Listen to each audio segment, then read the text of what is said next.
다 같이 경배 찬양 드림으로 3일 밤 예배 우리 하나님 앞에 드리겠습니다. 모든 영광 하나님께, 모든 영광 하나님께, 모든 영광 하나님께.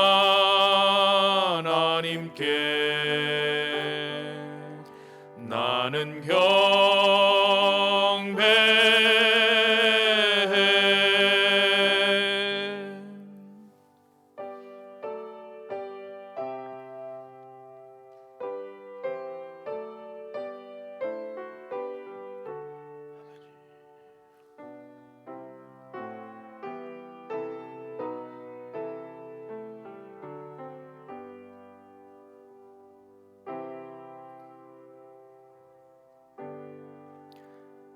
거룩하신 하나님 아버지, 3일 밤에 하나님께 예배할 수 있게 하셔서 감사합니다.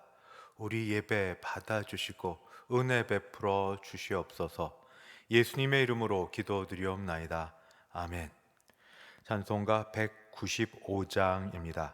195장 함께 찬송 부르겠습니다.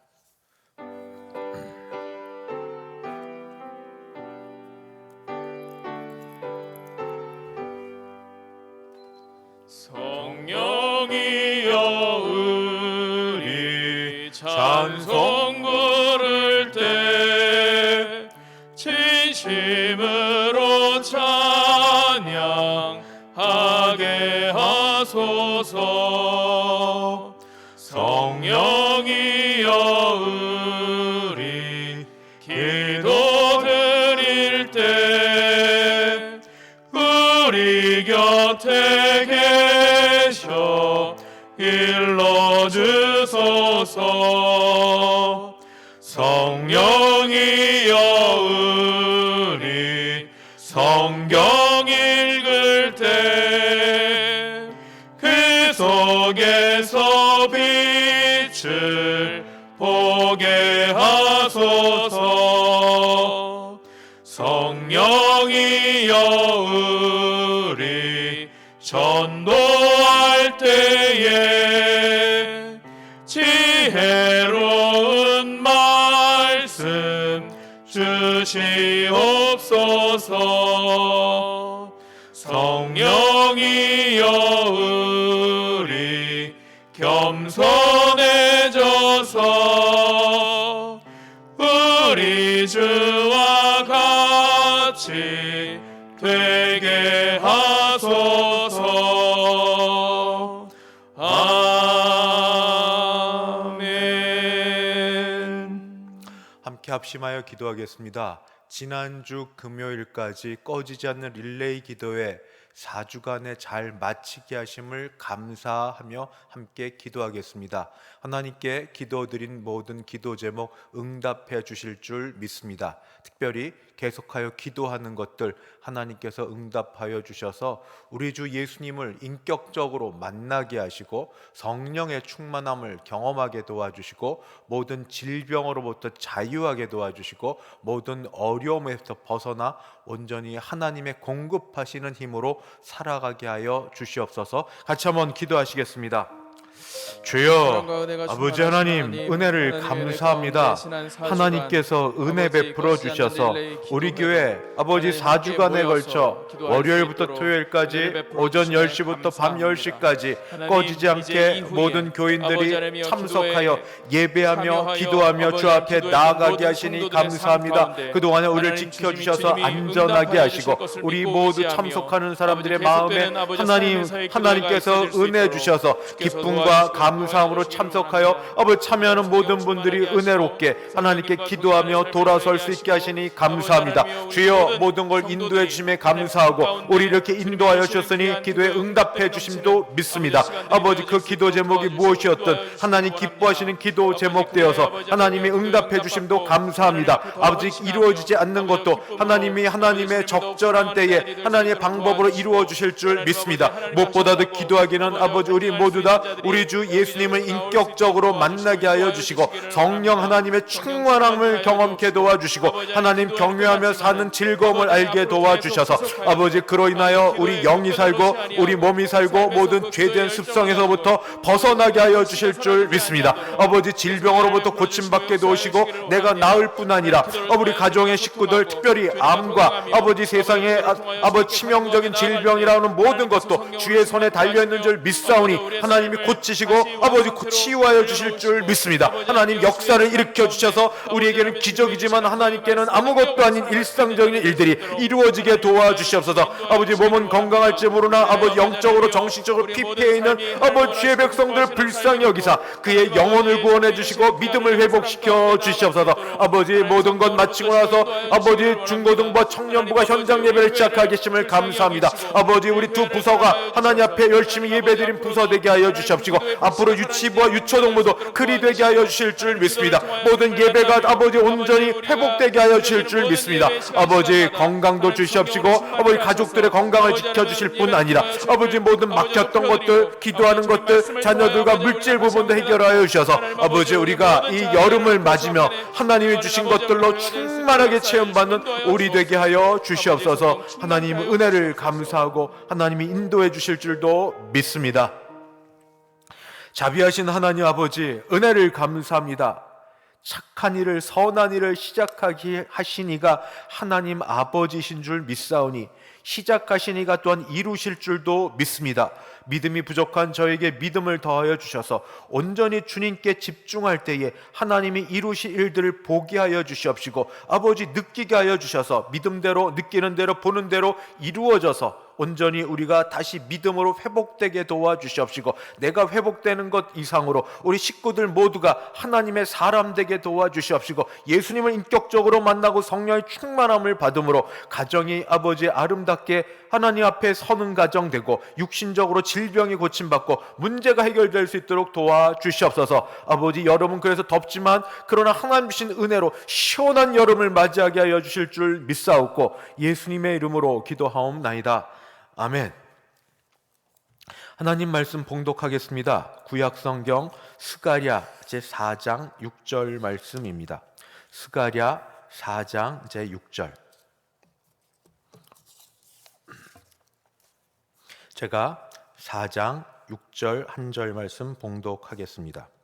그가 내게 대답하여 이르되 여호와께서 스룹바벨에게 하신 말씀이 이러하니라. 만군의 여호와께서 말씀하시되 이는 힘으로 되지 아니하며 능력으로 되지 아니하고 오직 나의 영으로 되느니라. 아멘. 하나님 아버지 주의 말씀입니다. 성령의 감동을 따라 된 주의 말씀을 받습니다. 매일매일 조금씩 주시는 말씀을 받기도 하지만 스가랴서 한 권을 통해서 주시는 주의 말씀도 아버지 온전히 다 받기를 원합니다. 우리가 아두나에다 알지 못하는 것들도 하나님 계속하여 기도하고 말씀을 읽을 때 깨닫게 하시는 은혜 주실 줄 믿사옵고 예수님의 이름으로 기도드리옵나이다. 아멘. 스가랴서를 우리가 한 20회 정도에 걸쳐서 계속 말씀을 읽고 그리고 그 말씀이 무엇인지 묵상해 보고 또 우리 삶에 적용해 보려고 해왔습니다. 매 시간 종이 부족하나마 말씀을 전할 때 하나님이 은혜해 주신 줄 믿습니다. 근데 스가랴서 14장을 지난주 수요일까지 마치고 나서 돌아보니 아쉬운 게 좀 많이 남아 있었습니다.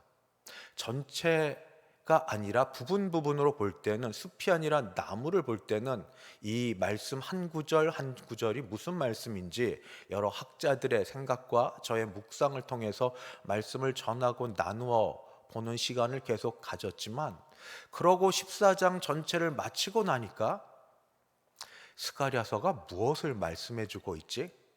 스가랴서를 통해서 나는 무엇을 배웠지? 스가랴를 통하여 하나님이 내게 알게 해주시는 성경 전체 중에 주시는 말씀은 무엇이지? 한마디로 답할 수 있는지 제가 답하지 못하면 혹시 여러분들도 그 답을 하는데 어렵지 않을까 해서 사실은 스가랴서 후반부 맞춰갈 때쯤 해서부터 계속 고민을 해왔습니다. 이렇게 스가랴서를 마치면 그저 보았다 마쳤다는 것으로 끝나지 사실 스가랴서를 제대로 이해하지 못하는 건 아니지 않은가. 구조를 보고 전체를 보고 다른 사람들의 글을 읽고 묵상을 하고 생각하는 가운데 대강 전체 구조는 압니다. 시작, 하나님의 부르심이 있고 그 다음에 8개의 환상이 있고 8개의 환상 이후에 금식에 대하여 질문이 있고 질문에 대한 대답이 있고 그 다음에 보통 선지서들이 하는 바 그 이방 민족들, 이스라엘을 괴롭혔던 이방 민족에 대한 심판이 있고 그 가운데 이스라엘의 구원이 있는 이런 순으로 이루어지고 있고, 스가랴는 실존 인물이 돼 바로 앞에 학개와 더불어 같이 부른 귀환 공동체, 바벨론에서 돌아온 사람에게 주신 말씀이 돼 학개처럼 하나님이 주신 말씀인데, 그런데 이런 말씀들이 사실은 보면 하나하나도 복잡해 보이지만 전체로 보니까 그저 복잡해서 이 전체를 하나로 꿰을 실이 필요하고 전체 하나 무엇이다 보여줄 것이 필요한데 스가랴서는 과연 무엇이냐? 사실 나름 시간 내서 여기저기 찾아보고 읽고 했지만 그 좋은 분들의 말씀을 듣고 읽기는 했어도 그들로부터 조금씩의 도움을 받아도 저처럼 생각하는 것은 아직은 보진 못했습니다. 그래서 많이 조심스럽습니다. 그래도 제가 생각하고 묵상한 것에 대하여 오늘 짧게나마 스가랴서에 대한 중심, 핵심이 이거다라고 저는 말씀을 드리고 싶습니다. 그것은 뭐냐? 한마디로 성전입니다. 성전. 성전의 의미는 하나님이 임재하시는 것을 상징합니다. 하나님이 거기 거하시는 겁니다. 그런데 이 성전은 누가 처음 생각했냐 하면 그 하나님이 사랑하시는 다윗이 본인은 이렇게 왕궁에 거하는데 하나님 궤에, 하나님 법궤에 거하시는 것을 보고 안타깝게 여겨서 하나님이 거하실, 하나님이 임재하실, 하나님이 계실 성전을 짓겠다고 생각하고 그 마음을 갖고 있을 때 하나님이 하신 말씀이, 내가 암만 성전을 그렇게 멋지고 아름답게 지어도 거기 갇혀 지낼 존재냐? 나는 세상을 지은 창조주 하나님인데 내가 거기에 갇혀 지낼 존재냐? 그러나 그럼에도 불구하고 그 마음을 기쁘게 받으셔서 다윗 이외, 다윗의 후대 솔로몬에게 성전 제작 청사진을 보여주고, 그 다음에 다윗을 통하여 그가 얻은 부강함을 통하여 목재와 모든 석재와 어떤 것까지 일일이 다 재질, 자질의 일까지 성전 지을 모든 것까지 다 일러 주셨습니다. 하나님의 도면에 따라 하나님이 하라고 하신 내용물을 따라 위치와 구도가 다 정해진 그런 성전입니다. 그런데 성전은 사실 가만 보면 누구를 위한 것이냐? 하나님께서 거하시는 곳인데 거룩하신 영이 그 조그만 곳에 거하시지는 않겠지만 임재의 상징으로 거하시는데 거기 누가 가느냐? 하나님의 백성이 거기 갑니다. 거기 가서 죄인이 죄에 대한 속함을 제물을 통해 드리고 거기서 하나님을 만납니다. 사실은 그래서 성전은 하나님이 거하시는 거룩한 곳이면서 백성을 만나주시는, 백성에게 복받는 곳입니다. 그런데 이들이 이제 죄를 범하여 바벨론 또는 아수르의 포로로 끌려갔다 되돌아왔을 때 이들이 처음 시작은 성전을 재건하려고 했다가 그들 귀환에 돌아온 이들에게 경제적 능력이 있는 것도 아니고 주변에는 계속 그들을 힘들게 하는 원수들이 많아서 성전 재건을 못하고 있다가 학개를 통하여 다시 성전 재건하라고 말씀하시고 나서 2달 뒤에 학개 이후에 다시 스가랴를 통해서 성전을 건축하라고 하십니다. 그런데 성전에 대한 생각을 하시면서 하나님이 스가랴를 통해 특별히 말씀하고자 하는 성전이 무엇인가? 첫 번째는 돌아오라입니다. 돌아오라. 스가랴서 같이 조금 몇 절을 보시면서 전체를 한번 보시겠습니다. 짧게지만 그러나 저는 이 성전을 중심으로 스가랴서를 한번 이렇게 통으로 이렇게 연결해 보고 싶습니다. 1장 3절. 그러므로 너는 그들에게 말하기를 만군의 여호와께서 이처럼 이르시되 너희는 내게로 돌아오라. 만군의 여호와의 말이니라. 그리하면 내가 너희에게로 돌아가리라. 만군의 여호와의 말이니라. 여기서는 돌아오라 하는 건 분명히 회개입니다. 그들이 죄를 범하였기 때문에 여호와 하나님께 돌아오라. 그때 하나님이 돌아가신다. 그들을 만나 주신다. 어디에서 만나 주실까요? 그 생각을 하시고 그 다음에 1장 6절 이후에 그 다음부터 이제 8개의 환상이 나옵니다. 8개의 환상도 다 각각 따로따로 복잡하여 여러 해석의 방법이 있지만 저는 이 해석 방법이 가장 마음에 듭니다. 뭐냐면 이 원이 있는데 제일 바깥의 원과 중간의 원과 가운데 원, 그래서 동심원처럼 제일 바깥의 원에 해당되는 것이 첫 번째 환상과 첫 번째 환상과 마지막 환상이 서로 연결되는 것, 마치 붉은 병거, 말, 이렇게 첫 번째 환상에는 말이 나오고 8번째 환상에 병거가 나옵니다. 그다음 말이 이끄는 병거가 나오는, 이렇게 첫 번째 환상과 8번째 환상이 제일 바깥에 그렇게 있다면 중간에 있는 환상은 그 다음에 두 번째 환상과 세 번째 환상, 그리고 6번째 환상과 7번째 환상이 서로 연결되는 거고, 제일 중앙에 있는 환상이 뭐냐면 4번째 환상과 5번째 환상, 이것이 서로 연결되어 사실은 핵심은 4번째 환상과 5번째 환상이 핵심이다, 이렇게 말을 하는데, 저는 여러 환상에 대해서 개별적인 도움은 받았지만 전체를 꿰뚫는 것으로는 이 해석이 가장 제 마음에 들었습니다. 그래서 4번째 환상과 5번째 환상의 그 의미가 무엇인지 개별로 보면 다 여러 말이 많겠지만 4번째 환상은 바로 이렇게 됩니다. 4번째 환상은 바로 4장 이 9절 말씀입니다. 먼저 3장입니다. 죄송합니다. 3장, 4번째 3장 4절 5절 말씀. 제가 3장 4절 5절을 읽겠습니다. 여호와께서 자기 앞에 선 자들에게 명령하사 그 더러운 옷을 벗기라 하시고, 또 여호수아에게 이르시되 내가 내 죄악을 제거하여 버렸으니 내게 아름다운 옷을 입히리라 하시고, 내가 말하되 정결한 관을 그의 머리에 씌우소서 하매 곧 정결한 관을 그 머리에 씌우며 옷을 입히고 여호와의 전사는 곁에 섰더라. 핵심에 해당되는 그 환상 중에 하나인 4번째 환상의 그 중심 인물에는 여호수아가 있습니다. 여호수아는 예수와 예수인 줄도 아시죠? 근데 여호수아의 현재 모습은 더러운 옷을 입고 있습니다. 더러운 옷을 입고 있는 여호수아의 그 옷을 벗기고 아름다운 옷으로 바꾸십니다. 그리고 그의 머리에도 정결한 관, 5절에 관을 정결한 머리에 씌우게 합니다. 여호수아는 바로 누군가 대제사장입니다.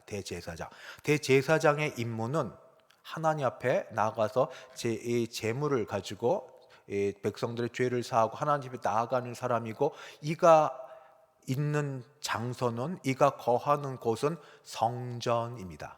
대제사장 여호수아, 그리고 나서 그 뒤에는 조금 대제사장 여호수아에게 사명을 주십니다. 그 다음에 같은 중간에 원에 해당되는 게 그 다음에 4장 9절입니다. 4장 9절. 4장 9절에 핵심되는 인물이 스룹바벨입니다. 스룹바벨의 손이 이 성전의 기초를 놓았은즉 그의 손이 또한 그 일을 마치리라 하셨나니 만군의 여호와께서 나를 너희에게 보내신 줄을 내가 알리라. 스룹바벨은 총독이고 지도자입니다. 근데 스룹바벨 했던 여러 일 중에 가장 중요한 것으로 하나님이 뭘 보시냐면 성전의 기초를 놓는 겁니다. 다시 말씀드립니다. 정치 지도자인데 정치 지도자로서 이 백성을 향하여 하는 여러 일들 가운데 하나님이 가장 관심을 갖고 보시는 건 성전입니다. 성전의 기초를 놓는 일. 그런데 스룹바벨이 그 일을 할 것이고 그 일을 마칠 것이라고 하나님께서 말씀을 하십니다. 어떻게 마치느냐? 그 방법을 4장 6절 오늘 읽은 말씀에서 말씀해 주십니다. 그가 내게 대답하여 이르되 여호와께서 스룹바벨에게 하신 말씀이 이러하니라. 만군의 여호와께서 말씀하시되 이는 힘으로 아니하며 능력으로 되지 아니하고 오직 나의 영으로, 오직 나의 영으로 되느니라. 성전의 기초를 놓는데 성전의 기초를 어떻게 놓느냐? 현재 경제적, 그다음 외적 적들의 그 위협으로부터 어떻게 놓을 수 있느냐? 사람의 힘으로 아니라 능력으로 되지 않고 오직 나의 영, 성령으로만 가능하다 하고 말씀을 하십니다. 두 지도자가 있습니다. 아까 가장 핵심에 해당되는 8개 환상 중에 4번째 지도자 종교 지도자 대제사장 여호수아, 그다음 다섯 번째 환상의 정치 지도자 스룹바벨, 두 지도자가 있는데 두 지도자의 공통은 성전입니다. 스룹바벨은 성전의 기초를 놓고 이 대제사장 여호수아는 성전의 기초를 놓은 그 상황에서 성전을 섬기는 일을 합니다. 이렇게 해서 두 지도자가 성전을 온전히 준공하게 됩니다. 이런 다음에 그 다음에 어떻게 되는가? 그 다음이 이제 7장, 8장으로 갑니다. 6장까지가 8개 환상인데, 그리고 7장, 8장에 이르면은 이스라엘 백성이 그 중에 대표가 찾아와서 제사장들과 선지자들에게 묻습니다. 뭘 묻느냐? 금식 그만하면 안 되나요? 지금까지 성전이 무너질 때부터 시작해서 성전이 파괴될 때부터 시작하여 지금까지 5월에 금식, 7월에 금식하며 금식을 계속 해왔는데 금식 그만두면 안 될까요? 너무 힘들어요 하고 얘기합니다. 이때는 성전 건축이 어느 정도 자리를 잡아가고 있을 때입니다. 그들이 볼 때에 이 정도면 됐지, 건물로서의 성전이 되어져 가니까 이 정도면 됐지 하고 찾아와서 하는 이들에게 하나님께서 하시는 말씀이, 너희가 금식하는 게 정말 나를 위해서 한 거냐? 그거 아니지 않는 것 내가 안다. 너희를 위해 한 것 아니냐? 내가 정말 원하는 금식은 다른 선지서에 있는 것처럼 인자와 공의를 사랑하는 것, 사회에서 약한 자, 고아와 과부를 돌보는 거다 하고 말씀을 하시면서도 굉장히 중요한 말씀을 또 한 번 하십니다. 뭐라고 말씀하시는가? 그게 8장 3절입니다. 8장 3절. 8장 3절 제가 봉독합니다. 금식과 관련되어 하나님께서 그들에게 주시는 말씀입니다. 여호와가 이같이 말하노라. 내가 시온에 돌아와 예루살렘 가운데 거하리니 예루살렘은 진리의 성읍이라 일컫겠고 만군의 여호와의 산은 성산이라 일컫게 되리라. 이게 그냥 한글말일 수 있겠지만 아까 돌아오라 하셨죠. 1장에서 회개하고 돌아오라. 그럼 나도 너희에게 돌아가리라. 여기도 돌아온다라고 말씀하십니다. 내가 시온에 돌아오겠다. 시온으로 다시 오겠다. 시온은 예루살렘, 성전, 예루살렘, 성 관련된 같은 언어입니다. 그러면 예루살렘 가운데 거한다. 하나님의 임재, 하나님의 거하심, 예루살렘이 그래서 진리의 성읍이라 되고 만군의 여호와의 산 성산이라 일컬음을 받으리라. 예루살렘 산, 시온 산 자체가 그렇게 높은 산은 아닙니다. 그렇게 볼일 있는 아름다운 산이 아닙니다. 그러나 이 산이 성산이 될 수 있는 조건은 하나님이 거하시기 때문에 이렇게 된다 하고 말씀을 하십니다. 이렇게 하고 나서 사실 스가랴서의 전반부를 마치게 됩니다. 그 다음부터 굉장히 좀 동떨어진 이야기가 시작되는 게 9장부터 14장까지고 또 그 가운데도 9장부터 11장까지 12장부터 14장까지가 됩니다. 아마 9장부터 14장까지는 성전 건축이 다 완공된 다음이고 시간이 좀 흘러간 상황 같습니다. 정확하게 다리오 왕 몇 년이라는 것이 나오지 않지만 그러나 그 이후의 것이라고 대부분의 학자들이 그렇게 설명을 합니다. 그러니까 성전 건축은 됐고 시간은 흘렀고 그 가운데 이 스가랴서 나머지 부분은 보통 선지서들이 말하는 것과 유사한 일들이 벌어집니다. 무엇이 벌어지냐면 먼저 하나님께서 9장 먼저 어떤 일이 이스라엘의 대적들이 있습니다. 이스라엘 대적들을 그들 두로, 시돈, 블레셋부터 시작하는 이스라엘 대적들을 하나님이 치시겠다, 그들을 심판하겠다 그렇게 말을 하십니다. 그때 왕이 나십니다. 이때부터 스가랴서는 소선지서 중에 가장 많이 메시아 예언이 있습니다. 직접 간접적으로 그 가운데 하나님께서 메시아를 보내주시는데 메시아 예언이 9장 9절에 나타납니다. 9장 9절. 시온에 따라 크게 기뻐할지어다. 예루살렘에 따라 즐거이 부를지어다. 보라, 내 왕이 내게 임하시나니 그는 공의로우시며 구원을 베푸시며 겸손하셔서 나귀를 타시나니 나귀의 작은 것 곧 나귀 새끼니라. 예루살렘에 들어오실 때 바로 이 나귀 새끼를 타고 들어오신 예수님, 말씀을 이루려고 들어오신 이 예수님, 바로 이 말씀이 이 스가랴서에 있습니다. 나귀를 타고 들어오시는 이 메시아에 대한 예언이 이렇게 있습니다. 그런데 그 가운데 이스라엘은 지도자를 잘못 만나서 계속 고난을 받습니다. 못된 지도자들 때문에 이스라엘이 어려움을 겪는 것을 목자와 양으로 표현합니다. 못된 목자들 때문에 양들이 고난을 계속 받아서 하나님이 그들을 내버려 두다가 그들 가운데 선한 목자를 보내셨는데 선한 목자의 일한 것을 그들 또 받지 않습니다. 그래서 또 한 번 메시아 예언이 나옵니다. 바로 뭐냐? 그들에게 선한 목자가 일한 삭슬 구합니다. 그게 은 30입니다. 11장 12절. 11장 12절. 내가 그들에게 이르되 너희가 좋게 여기거든 내 품삯을 내게 주고 그렇지 아니하거든 그만두라. 그들이 곧 은 30개를 달아서 내 품삯을 삼은지라. 예수님께서 이제 십자가에 달려 돌아가실 때 예수님을 배반했던 제자 가룟 유다에게 갔던 돈이 은 30입니다. 예루살렘에 들어오실 때 그리고 십자가에 죽으실 때 이런 예언을 스가랴에서 이렇게 말씀하고 있습니다. 그런데도 이 이스라엘은 정신을 차리지 못합니다. 그러다가 이들의 변화가 일어납니다. 하나님이 그들에게 애통하는 심령을 줘서 울게 만듭니다. 죄에 대해 회개하게 만듭니다. 마치 눈물의 샘이 터짐과 같습니다. 그래서 그 상황이 13장 1절에 있습니다. 13장 1절. 그날에 죄와 더러움을 씻는 샘이 다윗의 족속과 예루살렘 주민을 위하여 열리리라. 중간에 여러 과정이 있지만 어쨌든 그들에게 바로 그 앞에 보면은 그들이 독자를 죽인 것을 인하여서 그런 것처럼 마음이 찔림을 받아서 운다 하는 말씀이 있습니다.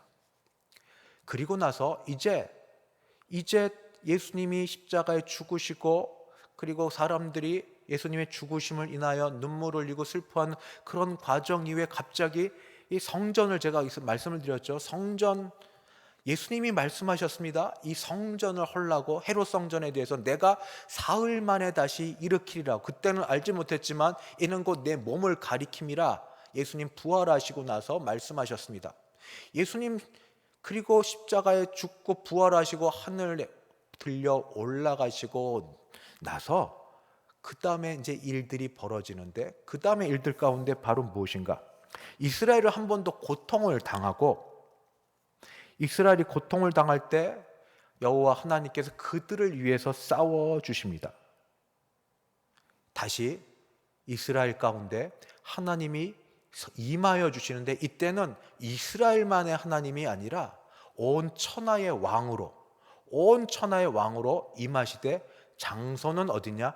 예루살렘에 임하십니다. 마치 에스겔에 보면 하나님의 영이 점점 떠나갔다가 다시 되돌아오는 것처럼 아까 돌아온다 말씀을 여러 번 드렸는데 이번엔 임하시는데 이스라엘만이 아니라 온 천하를 위한 왕으로서 임하십니다. 14장 9절. 여호와께서 천하의 왕이 되시리니 그날에는 여호와께서 홀로 한 분이실 것이요 그의 이름이 홀로 하나이실 것이라. 온 이스라엘의 왕을 넘어서 온 천하의 왕으로 임하시고 그렇게 오신다 하고 말씀하십니다. 그 다음부터 더 놀라운 일이 벌어집니다. 이방인 중에 심판을 받고 남은 소수의 이방인들이 하나님을 경배하면서 하나님께 나아가는데 그들이 초막절을 섬깁니다. 유월절을 지나고 나서 유월절은 출애굽할 때 그때 마지막 심판 가운데 지냈던 하나님이 명하셨던 절기입니다. 그 유월절 지나고 나서 이들이 광야로 들어가서 지냈던 절기 중 하나가 초막절입니다. 광야에서. 그런데 이 이스라엘 백성이 아니라 이방 민족이 초막절을 지내며 여호와를 경배합니다. 14장 16절. 예루살렘을 치러 왔던 이방 나라들 중에 남은 자가 해마다 올라와서 그 왕 만군의 여호와께 경배하며 초막절을 지킬 것이라. 이방인인데 이방인이 이제 하나님께 만군의 여호와 하나님께 경배하며 초막절을 지킵니다. 그러면서 14장 마지막 두 절은 어떻게 맞춰지게 되는가? 성물들 성전에서 유일하게 거룩하게 드려졌던 성물, 성기라고 하는 그런 그릇들이 그냥 그릇 노릇을 하지 못하고 모든 그릇들이 다 성스러운 것으로 거룩한 것으로 하나님께 바쳐질 것으로 드려지게 되고, 사람도 따로 구별되지 않고 모든 사람들이 다 하나님 앞에 서는 사람이 되어서 따로 제사장이라고 구분되지 않고도 하나님께 나아가는 일이 이방인을 포함하여 있게 됩니다.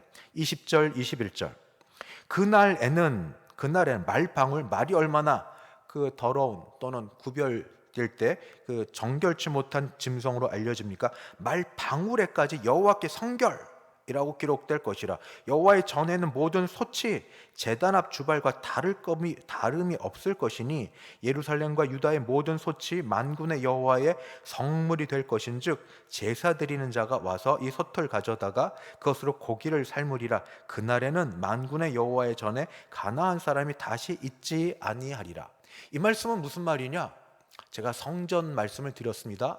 성전이라고 하는 것이 처음에는 건물로서 이스라엘을 위하여 다시 지어져야 될 성전이 되지만, 그러나 참 성전의 의미를 모두 가지고 성전의 기능을 회복하시고 성전됨을 보여주신 예수 그리스도 메시아가 오시고 죽으시고 부활하시고 모든 일을 이루고 나서는 성전이 확대되어 사실은 구별과 경계가 없이 모든 곳에 모든 사람이 어디서나 하나님의 임재를 느끼며 거기서 하나님께 영광을 돌리며 지내는, 바로 그렇게 될 것이다 하는 것이 스가랴서에서 보여주는 마지막 말씀이라고 저는 그렇게 이해를 했습니다. 많이 조심스럽습니다만, 그러나 하나님의 영이, 하나님이 계시는 곳이 그리스도 예수를 통하여 모든 것을 완성하시고 나서 영광을 받으실 것이 제한된 어떤 곳이 아니고, 이제 있는 모든 곳 어느 곳이든지 하나님의 마음을 갖고 예수 그리스도로 통하여 죄 속죄함을 받은 모든 사람은 다 스스로 제사장 역할을 감당하며 하나님 앞에 나아가서 어디서든 이방 민족이든 유대인이든 상관없이 남녀 구별하지 않고 하나님 앞에 들어가 예배할 그때가 오는데 바로 지금이라고. 어디서나 하나님의 이름을 부르며 남녀, 유대인, 이방인, 노소 구별하지 않고 예배할 때가 오는데 바로 지금이라고. 온전한 새 예루살렘 성이 다 우리 가운데 내려오기 바로 직전에, 거기서 우리가 피부, 인종, 언어 구별함 없이 만군의 여호와 하나님 그 이름을 부르며 찬송하며 나가는 그때가 바로 지금이라고. 사랑하는 성도 여러분, 우리는 유대인이 아닙니다.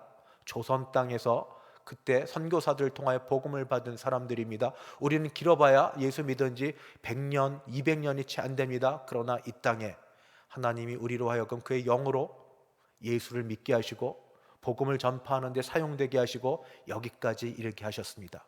우리 거하는 모든 곳마다 하나님이 동행하시며 우리가 입술을 들어 예배를 드리고 경배하는 곳마다 하나님 예배를 받으시며 우리와 함께 하시는 줄 믿습니다. 임마누엘이라 하리라. 내가 너희와 함께 하리라. 내가 돌아와 너희 가운데 거하리라.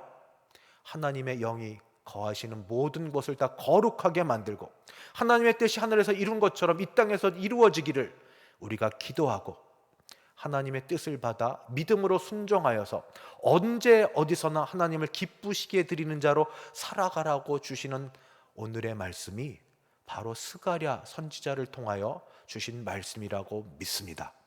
그 말씀을 받고 우리가 자꾸 말씀 붙들고 또 기도하고 읽으면서 이 말씀을 통해 우리 은혜 주시는 대로 용기를 얻어 살아가는 우리 모두 되기를 주님의 이름으로 축원합니다. 기도하겠습니다.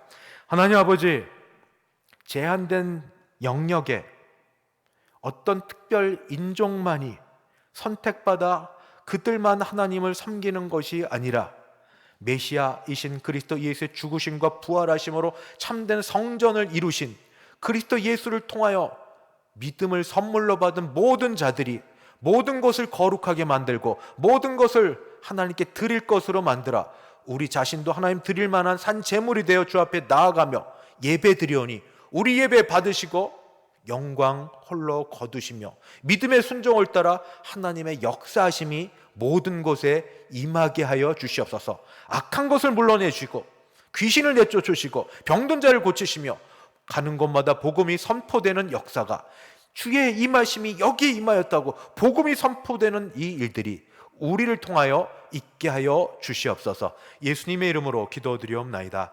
아멘.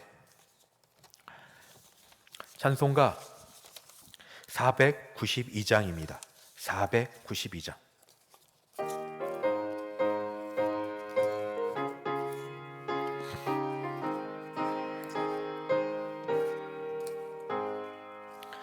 잠시 세상에 내가 살면서 항상 찬송 부르다가 날이 저물어 오라 하시면 영광 중에 나가리.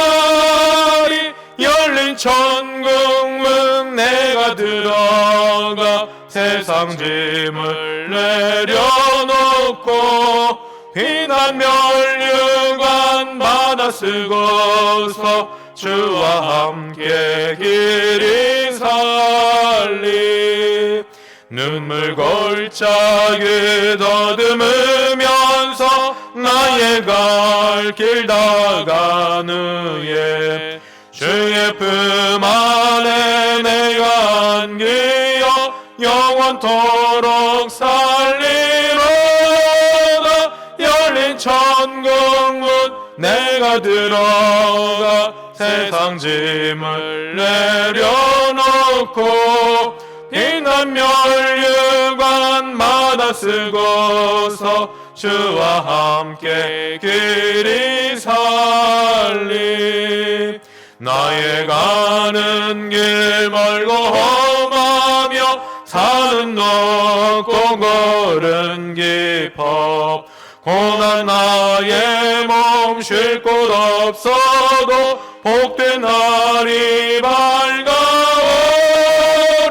열린 천국문 내가 들어가 세상 짐을 내려놓고 비난 멸류관 받아 쓰고서 주와 함께 길이 살리. 한숨 가시고 죽음 없는 날 사모하며 기다리니 내가 그리던 주를 배울 때 나의 기쁨 넘치리라.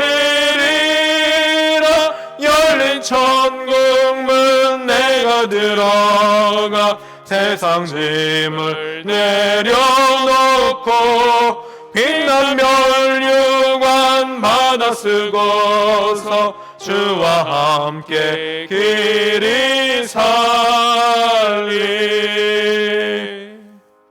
지금은 주 예수 그리스도의 은혜와 하나님 아버지의 그 크신 사랑하심과 성령 하나님의 교통케 하심이 오늘 지금 여기 우리 가운데 예수 그리스도를 통하여 임하신 하나님으로 인하여 힘없고 앞으로 나가기를 소원하는 모든 예배드린 주의 백성들 머리 위에, 그 가정 위에, 우리 교회 위에 이제부터 영원까지 함께 있을지어다. 아멘.